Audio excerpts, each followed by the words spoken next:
Ko smo zadovoljni, da smo še vedno ostali najpomembnejša dediščinska ustanova na Celjskem. Število obiskovalcev, kar je eden izmed najpomembnejših kazalnikov za muzej, je ostalo na podobni ravni kot leta 2015, tako da smo dosegli pričakovane cilje.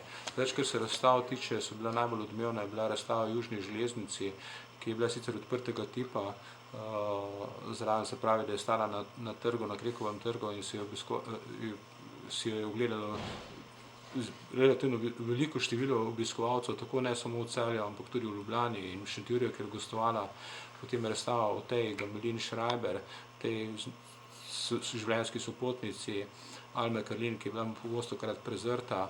Prav tako je bila odmevala razstava ob obletnici izumrtja Celjskih z naslovom Kako so razgrabili dediščino Celjskih, še vrste drugih razstav, s katerimi razstavnih projektih, po katerih seveda muzeji slovimo in se seveda kosamo za naše obiskovalce.